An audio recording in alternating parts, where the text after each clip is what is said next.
आप सुन रहे हैं रेडियो टशन, जो छू ले आपका मन। लसित मलिंगा की ये गेंद और इस बार गेंद को निकाला, बहुत ही बढ़िया गैप देख करके गेंद को निकाल दिया। Square third man boundary line के बाहर 4 रनों के लिए। वेल, गुड इवनिंग, सत श्री अकाल, आदाब, नमस्कार, कैसे हैं आप? मैं हूं आपका दोस्त अमन और आप सुन रहे हैं रेडियो टशन, जो छू ले आपका मन। Once again welcome back to your favourite programme of sports, that is खेल की बात रेडियो टशन के साथ। India versus Australia, first match in the Mohali Punjab Cricket Association ground. The pitch number 4 was used today for the playing surface, where India won the toss and decided to field first. It never happened in the history of one day cricket when a pacer of India took 5 wickets against Australia in India. It happened very first time, where Mohammad Shami picked up 5 wickets haul after Siraj took a 5 wicket haul, even 6 wicket haul that was against Sri Lanka in the Asia Cup final. So history repeats itself. It was in the Asia Cup now, very first time in India against Australia, a pacer of India picked up 5 wickets haul. So Australia batted first, scored 276 for the loss of 10 wickets, completely 10 wickets down on the last delivery of the 50th over. It was run out. So 10 wicket got down, and in reply, India batted beautifully.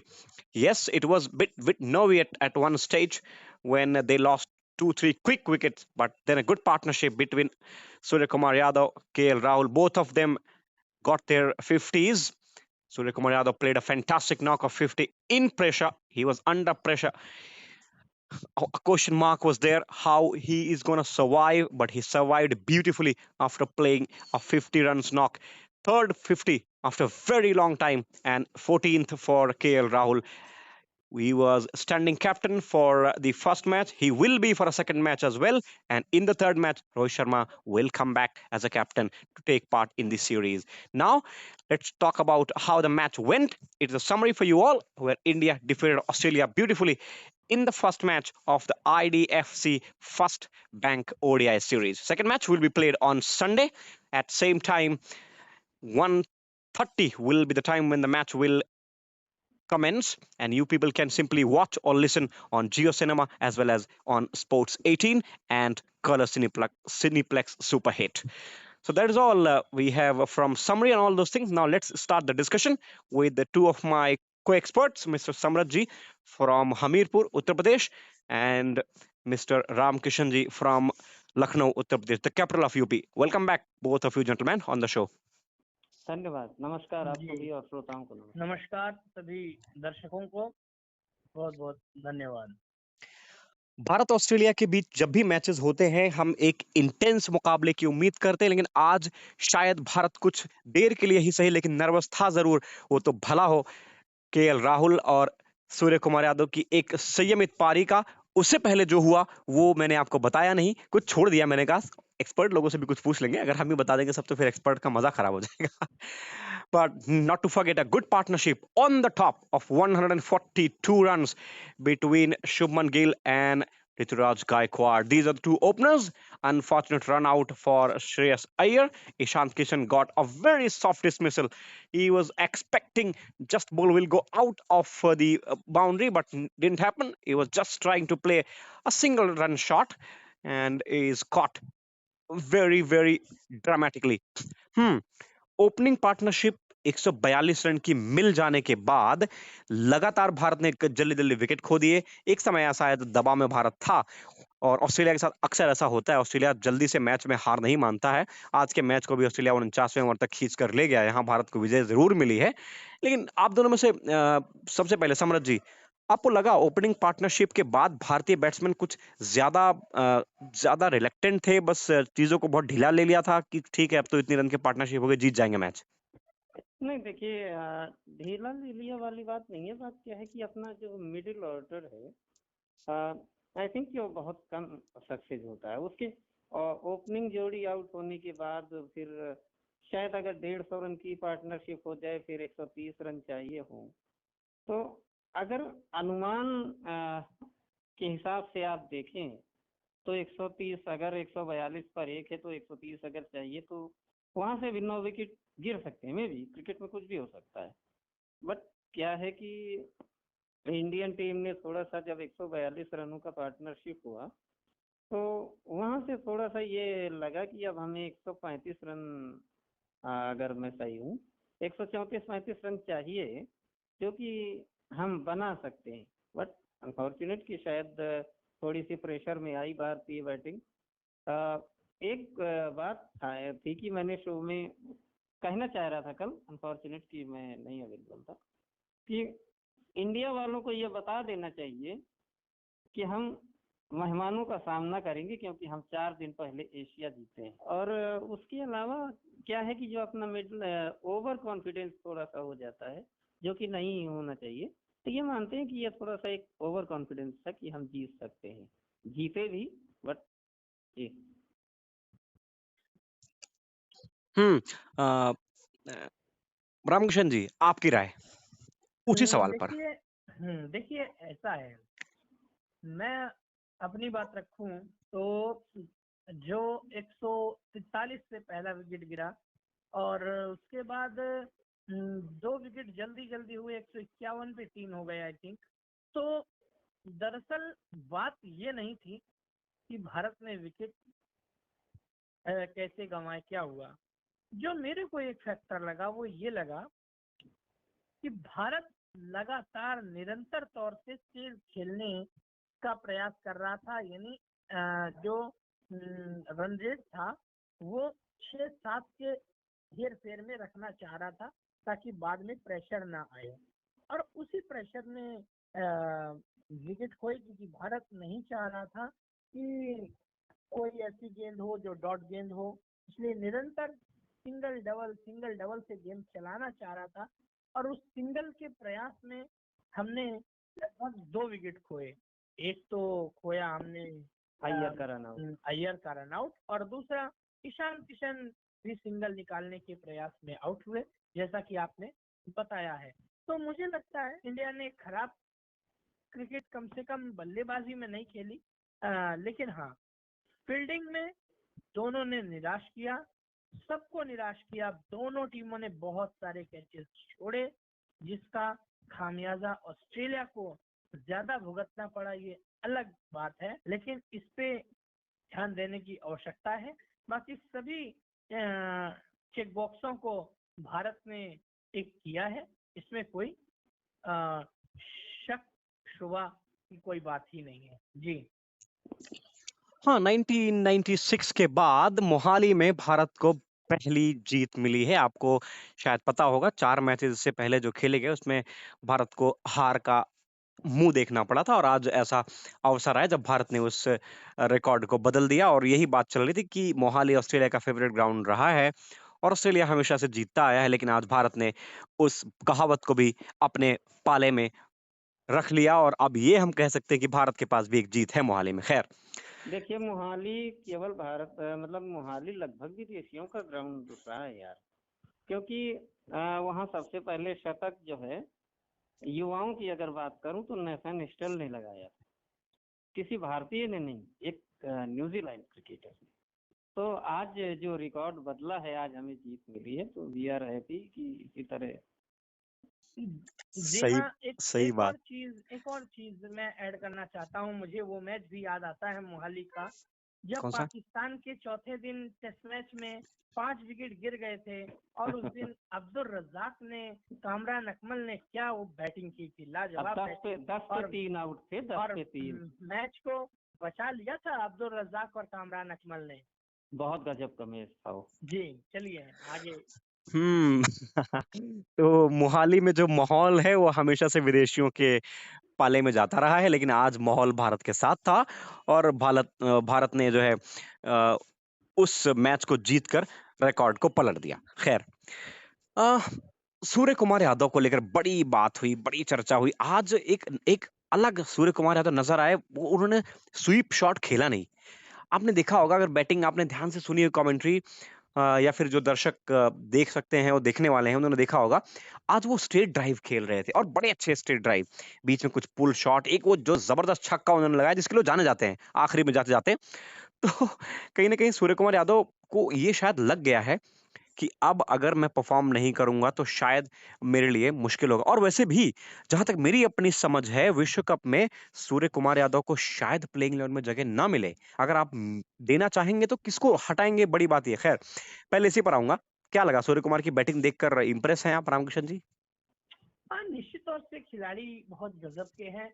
और जो उन्होंने batting की ना शुरू में single double के साथ, और बाद में उन्होंने वो अटैकिंग शॉट खेले, वो चौके, और वो गगनचुंबी छक्का जिसके बारे में आप बात कर रहे हैं, वो स्ट्रेट ड्राइव शानदार। तो मुझे लगता है सूर्या की जगह निश्चित तौर से मुझे भी लगता है कि शायद एकादश में ना बने, मगर 12th मैन के हैसियत से सूर्या टीम में रहेंगे।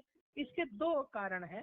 पहला कारण, जो सूर्या ने हाल फिलहाल एशिया कप में कुछ कैचेस अच्छे पकड़े हैं, वो उस कारण से रहेंगे। और सूर्या रहेंगे तो टीम को थोड़ी सी ताकत मिलेगी। और जो कमजोर मैच होंगे शायद उनमें सूर्या को एकादश में भी दिखे। और रही बात बैटिंग की, बहुत लाजवाब बैटिंग की, कप्तान के साथ अड़े रहे, डटे रहे। वो लगभग 70 प्लस की वो साझेदारी हुई। आई थिंक 80 प्लस की भी साझेदारी, जी 70 प्लस की होगी वो साझेदारी हुई। और बड़ा मजा आया भाई देख करके। लगा कि यदि सूर्य कुमार यादव इस तरह से खेले तो और विदेशी टीमों के लिए और डेंजर बन सकते हैं। जी समरज जी, आपकी टिप्पणी सूर्य कुमार यादव की बैटिंग स्टाइल पर और उनके अर्धशतक पर। देखिए, अर्धशतक आज अच्छा लगाया। 48 गेंदें थी, अगर मैं सही हूँ। 49 गेंदों में 50। 49 गेंदें, सॉरी। तो आज जिस तरीके की बैटिंग सूर्या ने की, मतलब एक टिकाऊ प्लेयर कह सकते हैं कि टिक के सीखा। मैं देखिए, इतनी जल्दी मैं कुछ बोलता नहीं, मैं ये नहीं कह सकता कि नहीं बहुत बढ़िया किया, लेकिन मैं ये कहता हूँ कि आज जो उसने टिकाऊ बैटिंग की वो अच्छी की। क्योंकि आपने देखा होगा कि बांग्लादेश के साथ जब मैच हो रहा था ना, सूर्य कुमार यादव हर गेंद पे ऐसा लग रहा था जैसे नहीं, इसी गेंद पे कैच आउट होने वाले हैं। बहुत संघर्ष किया उन 24 रनों को बनाने के लिए। तो आज सूर्या ने जिस तरीके का टेम्परामेंट दिखाया, अच्छा मैदान में अपने आप को सेट होने का एक प्रकार से रास्ता ढूंढा, सेट हुए भी।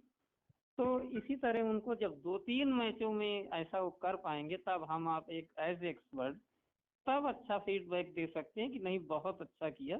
लेकिन आज जो किया वो एक संकेत दिया कि इस तरीके की पारियां वो अगर खेलेंगे तो वनडे में उनकी जगह जो है श्रेयस अय्यर से आई थिंक कि बेटर हो सकती है।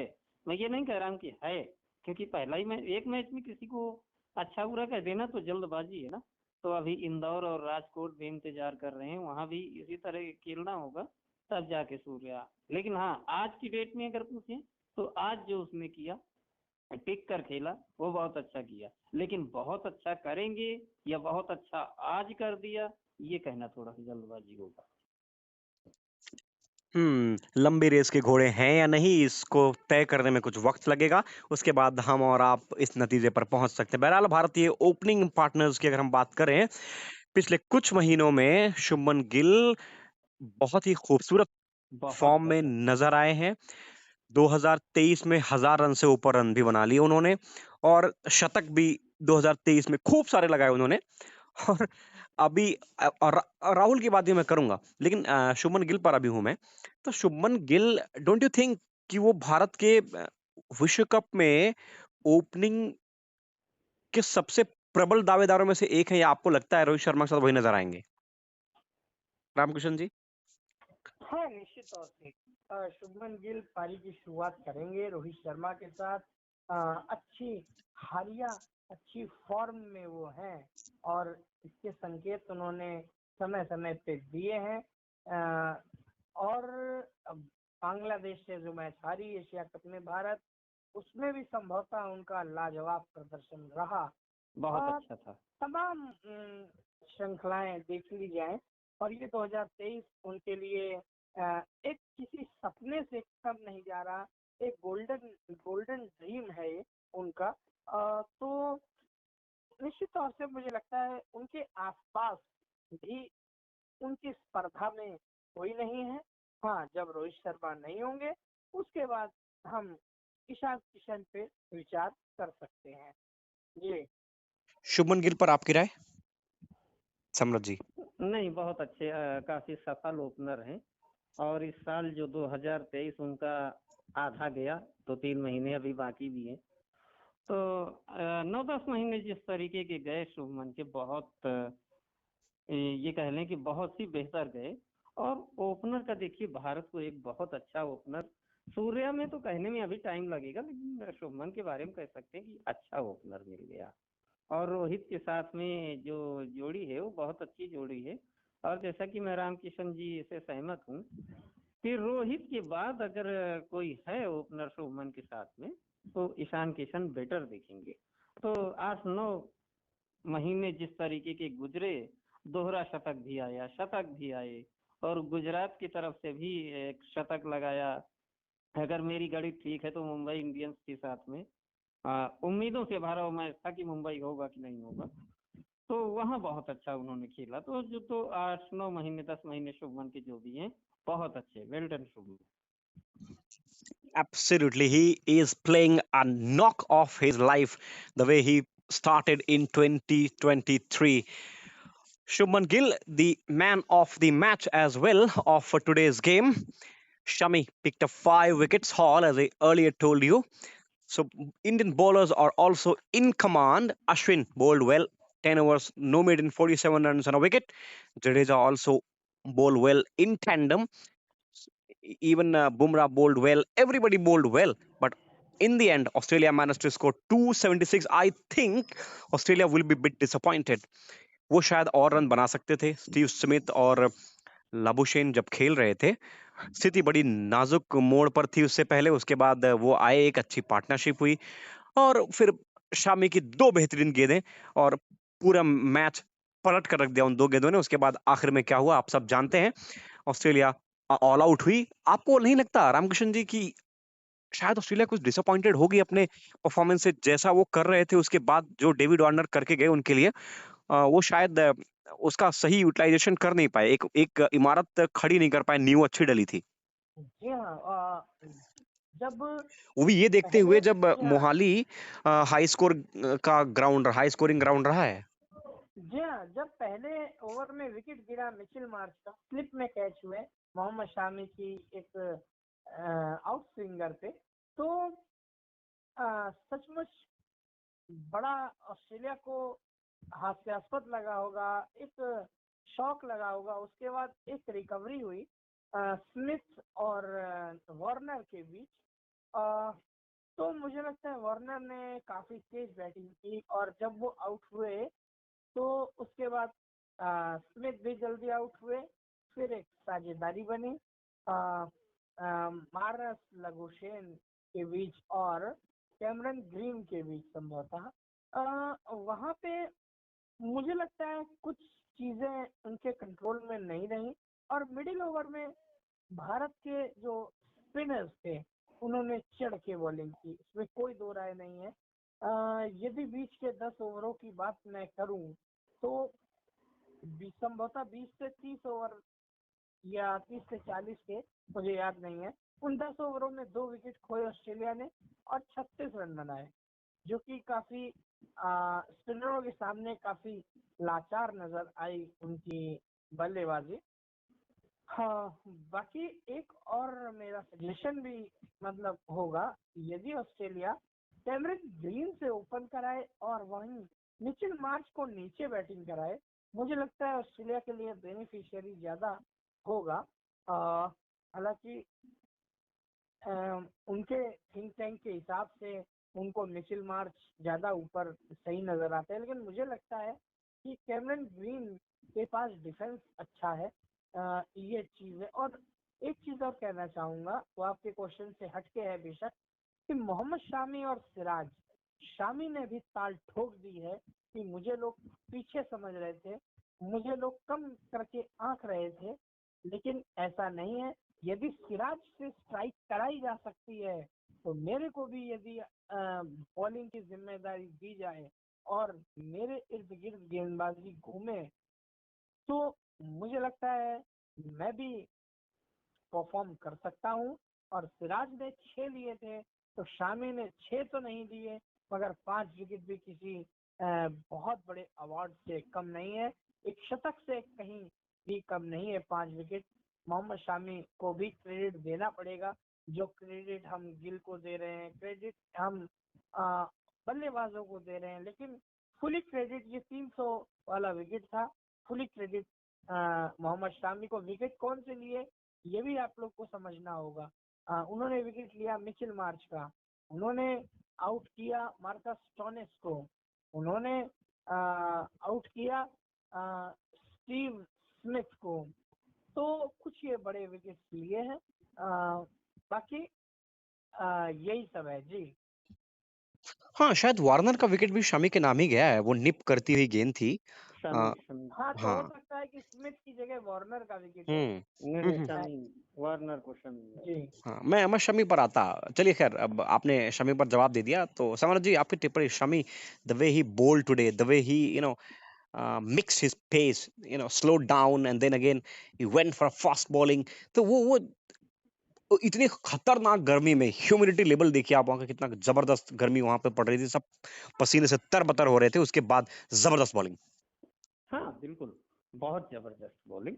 और जैसा कि मैं रामकिशन जी से सहमत हूँ कि 6 तो नहीं 5 लिए, पर सिराज का क्या है ना कि 6 लिए तो आईसीसी की नंबर 1 रैंकिंग में आ गए।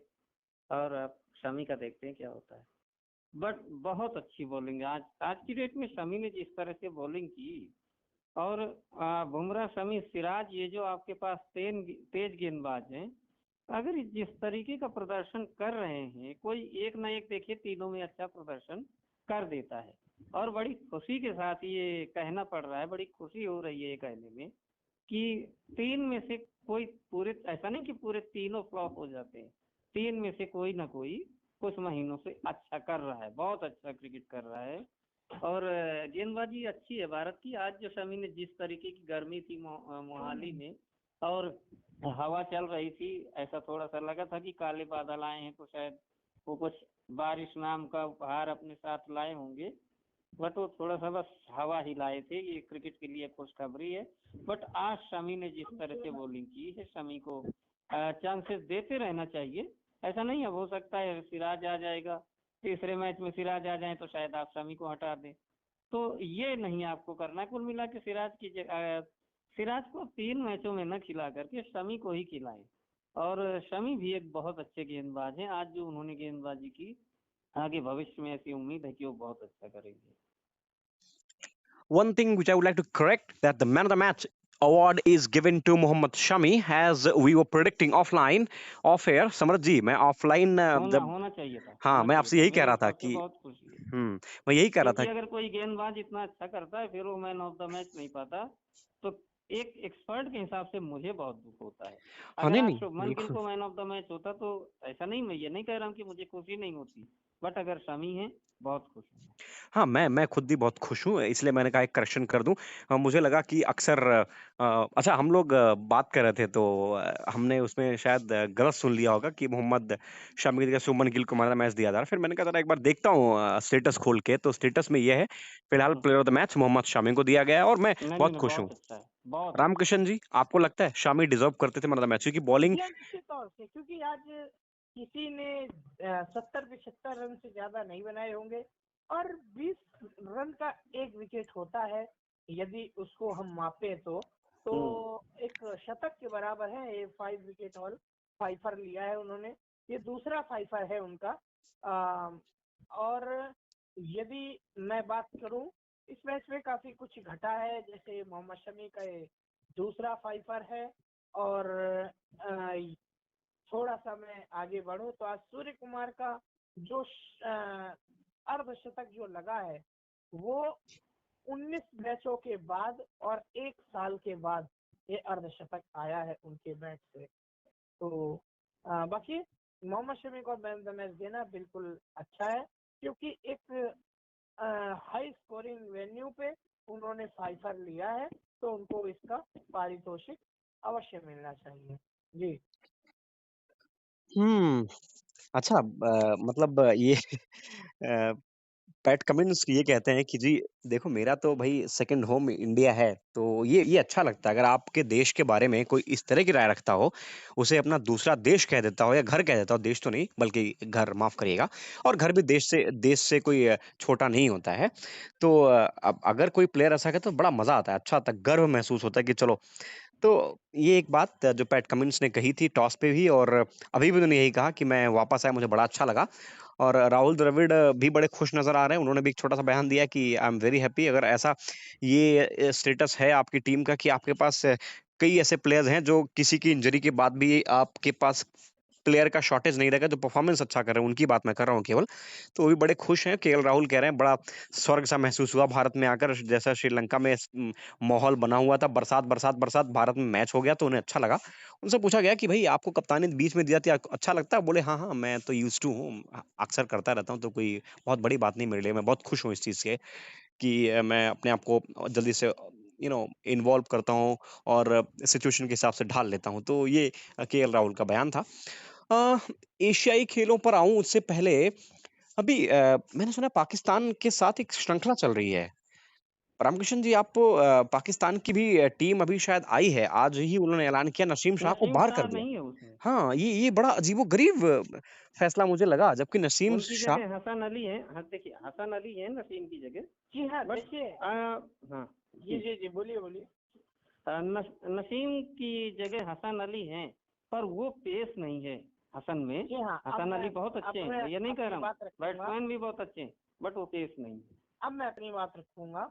नसीम शाह एक्चुअल में इंजर्ड है, इसीलिए वो टीम में नहीं है। दूसरी बात, जब ये एशिया कप में जब भारत पाकिस्तान का मैच था, पहला मैच, तब भी वो इंजर्ड थे। उन्होंने कहा था कोच से और कप्तान से कि मेरे कंधे में चोट है, लेकिन उनको जबरदस्ती खिलाया गया क्योंकि वो हाई टेंशन मुकाबले थे दोनों, भारत और पाकिस्तान के। और उन दो मैचों में खेलने के बाद, या यूं कहें दूसरे मैच में खेलने के बाद, उनको इतनी इंजरी हुई जो अब वो विश्व कप से भी बाहर हो चुके हैं। तो कहीं ना कहीं ये जोखिम उनको नहीं लेना चाहिए था और उन्होंने लिया। इसका खामियाजा उनको विश्व कप के रूप में उन्हें भुगतना पड़ेगा कि विश्व कप में नसीम शाह नहीं खेल पाएंगे। तो ये बड़ी दुखद खबर है एक क्रिकेट फैन के नाते भी। और देखिए, आप मैच अच्छा देखना चाहते हैं, अ, भले आप मतलब किसी भी टीम का सपोर्ट करते हो, लेकिन मैच अच्छा देखना चाहिए, और सब ये चाहते हैं कि हैरिस हैं प्लेयर्स शायद ना। फिट रहें। हाँ, हैरिस जी, हारिस हैं। हारिस राव है। हारिस रऊफ टीम में है, और मजा आएगा, मजा आएगा अगर विराट कोहली और हारिस रऊफ के बीच मुकाबला होगा, तो मजा आएगा। देखिए, यूं तो बहुत सारी लीग चलती रहती है, हम किसको इसको कवर करेंगे, गल्फ क्रिकेट लीग भी चल रही है, तो बहुत सारी चीजें चलती रहती हैं। इंडिया का ऑस्ट्रेलिया से मैच चल ही रहा है, डोमेस्टिक में काउंटी चैंपियनशिप और चलती रहती है। एशियन गेम्स में जो क्रिकेट होंगे, हम्म। भारतीय महिला टीम सेमीफाइनल में पहुंच गई है। जी हाँ हाँ, जो हाँ। मैच था बिल्कुल वो सही धुल बोला। गया बारिश में, तो उस वजह हमने से। कल इस पर बिल्कुल, डिस्कशन किया वो था। 174 रन बनाए थे, 175 बनाने थे मलेशिया के खिलाफ। वो रॉड्रिगस ने बहुत अच्छी, जेमिमा रॉड्रिगस ने बहुत अच्छी पारी खेली, साथ में शेफाली वर्मा शेफाली ने तो भी बहुत ही गजब खेला। बहुत ही अच्छी पारी खेली। इस मैच में कप्तान स्मृति मंधाना है। तो आपको बल्कि बताऊं बांग्लादेश में जाकर के कुछ स्टेटमेंट खराब सा दिया था भारतीय कप्तान ने, तो उस वजह से 2 मैचों का उनपे बैन लग गया। हाँ, जी, विगत है। यही डिस्कस कर रहे थे कल हम कि एक क्रिकेटर होने के नाते आप अपने देश की छवि खराब नहीं कर सकते, क्योंकि आप पर करोड़ों की निगाहें होती हैं। खैर, बीसीसीआई से जो खबर है वो ये, अभी एसबीआई लाइव से एक डील हुई है बीसीसीआई की। एसबीआई लाइव, रामकिशन जी और तमाम दर्शक को बता दूं मैं, ये एक फंडिंग फैसिलिटी टाइप का है। एसबीआई लाइफ आपसे कुछ पैसे लेता है, आपको बदले में इंटरेस्ट देता है। इसमें कई बार एक्सीडेंटल कवर और बीमा वगैरह होता है, तो उनसे जो है बीसीसीआई 47 करोड़ रुपए कमाएगा इस बीच। एक डील हुई है उनकी। आप ये 2023-24 में पूरा कुछ जो भी है वो कवर करेंगे बीसीसीआई का, जो एसबीआई लाइफ वाले हैं। तो एक तो ये बात है। दूसरी और न्यूज़ मैं आपको अगर फटाफट से बता देता हूँ। अ, अच्छा, ये कल की खबर थी। अब जो 2024 में मेंस क्रिकेट है T20 वर्ल्ड कप, उसके लिए आईसीसी ने वेन्यू कंफर्म कर दिए हैं, फ्लोरिडा भी है उसमें और जी हाँ, फ्लोरिडा है और और हिल्स हिल्स ये न्यूयॉर्क लॉर्डर हिल न्यूयॉर्क है, हाँ लॉर्डर हिल।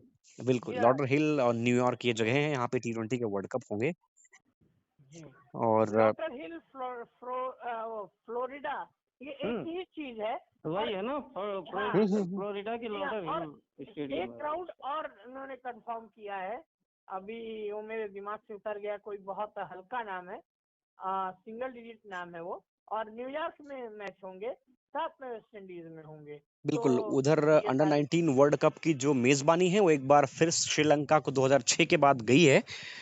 जो अगला 2024 में अंडर 19 वर्ल्ड कप होगा वो श्रीलंका होस्ट कर रहा है और और ये श्रीलंका भी और बांग्लादेश वुमेन्स की स्थिति अगर मैं आपको बता दूं, हाँ, ओके, सेमीफाइनल में पाकिस्तान और आप समझ रहे हैं किसका किसका मुकाबला लाइनअप है।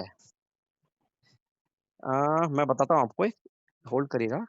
हाँ, लंका पाकिस्तान और भारत और बांग्लादेश, ये सेमीफाइनल में 4 टीमें हैं जो खेल रही हैं वुमेन्स की। बताइए। जी हाँ, तो और मैं ये बताना चाहता हूँ कि जो T20 वर्ल्ड कप होगा 2024 में 20 टीमें उसमें हिस्सा लेंगी और उनका शेड्यूल कुछ 4 ग्रुपों में 5-5 टीमें रहेंगी और अ, जो है उनका भी शेड्यूल कुछ आ गया है, कुछ आने वाला है। तो ये तो है कि 20 टीमों का ये वर्ल्ड कप होगा क्वालिफायर होगा, 10 टीमें बाहर से। 24 में। और यदि हम एशियाई खेलों में बात करें तो भारत यानी 19वें एशियाई खेलों में भारत की महिला टीम चीनी ताइपे से 2-1 से हार गई है और इसके साथ जो हाँ पुरुष की टीम है, ये सब फुटबॉल की बात कर रहा हूँ, पुरुष की टीम फुटबॉल की है, उसने भारत ने बांग्लादेश को 1-0 से शिकस्त दे दी है। सुनील छेत्री ने इकलौता गोल भारत की तरफ से दागा। बांग्लादेश ने तो श्रीधरम करके एक प्लेयर थे एक जमाने में, श्रीराम, ये भारत से ताल्लुक रखते हैं यूं तो, लेकिन इन्होंने फिलहाल बांग्लादेश के लिए टेक्निकल कंसल्टेंट की कमान संभाली है। तो ये oh my God, south Africa के लिए भी कुछ अच्छी खबर नहीं है। एंडेक नोकिया जी हाँ, और मगाला और मेघालय, सुसाना मगाला जी हाँ, ये वो दोनों चोट के बाहर चले गए कारण हैं। मगाला से ज्यादा मुझे नॉर्किया का बाहर होना चाहिए, बाहर हो गए हैं। और काफी दुखद है। जो मेंस की टीम है उनके मैच 27 तारीख से खेले जाएंगे। एशियाई खेलों में मेंस क्रिकेट के मैच वो खेले जाएंगे 27 तारीख से। मैंने आपको बताया ही था कि ग्रुप ए में मंगोलिया को रखा गया है, नेपाल को रखा गया है और आई थिंक मालदीव को रखा गया है। ग्रुप बी में कंबोडिया को रखा गया है, जापान को रखा गया है और एक टीम और है उनको रखा गया। कुल मिला के ग्रुप सी भी है जिसमें 3 टीमें हैं, जिसमें ग्रुप सी में सिंगापुर जैसी और 2 टीमें, तो 3 टीमों को रखा गया है। भारत, पाकिस्तान, श्रीलंका, बांग्लादेश को सीधे क्वार्टर फाइनल में एंट्री दी गई है। भारत का 4 अक्टूबर को मैच होगा क्वार्टर फाइनल। हाँ, ये अच्छा सारी टीमें हैं। अच्छा, एक बात, मैं मतलब थोड़ा सा फुटबॉल के हवाले से भी और हॉकी के हवाले से कई बार ये खबरें आती रहती हैं। आप दोनों को ये नहीं लगता कि जो हमारा वर्ल्ड कप है, ये कहीं ना कहीं बहुत सीमित टीमों के साथ खेला जाता है, इसमें और टीमों को ऐड ऑन करना चाहिए और आईसीसी को इसके फिक्सचर में बदलाव करके इसे थोड़ा लंबा खींचना चाहिए, क्योंकि देखिए बहुत सारी श्रृंखलाएं होती, तमाम कुछ होता है। आप इसको वर्ल्ड कप कह रहे हैं और दुनिया में देश कितने हैं, 206 के आसपास, 206 7 8 जो भी हैं, बढ़ते घटते रहते हैं। कई बार एक देश में युद्ध हो जाता है, कब्जा कर लेता, तमाम सारी चीजें होती है वो। तो ऐसा आपको लगता नहीं कि हम कहीं शॉर्ट टर्म जिंदगी जी रहे हैं, खास करके विश्व कप जैसी महत्वपूर्ण प्रतियोगिता में जहां केवल 10 12 देश शामिल होते हैं? आपको लगता नहीं ये अनफेयर है? देखिए ऐसा है, अब जो प्रयास किए जा रहे हैं, जैसे एशियाई खेलों में मंगोलिया आया, सिंगापुर आया, ये ये सब देश अब आ रहे हैं, तो ऐसे प्रयास किए जा रहे हैं। जैसे T20 में 20 टीमों को उन्होंने एंट्री दी है, तो ऐसे प्रयास चल रहे हैं। अब पहले ऐसा नहीं होता था और अब थोड़ा इस तरफ कदम बढ़ाया गया है, तो मुझे लगता है आगे जरूर सुधार होंगे। और बिल्कुल बात जायज है, यदि हम विश्व कप कहते हैं तो 206 ना हो, एटलीस्ट 100 देश तो खेलें, एटलीस्ट 60-70 देश तो खेलें। भाई जी फुटबॉल का विश्व कप आप देखें ना, कितने देश खेलते हैं उसमें। तो ये सब चीजें हैं। खैर अभी घड़ी की सुइयां हमें और ज्यादा कुछ कहने की इजाजत दे नहीं रही हैं, इसलिए हमें लगता है इस शो को हमें यही वाइंड अप करना चाहिए। क्या कहते हैं आप लोग? जी हाँ, बिल्कुल। अब इस अंक में बस इतना ही। हम सबको आज्ञा दीजिए। नमस्कार, शुभ रात्रि, शब्बा खैर।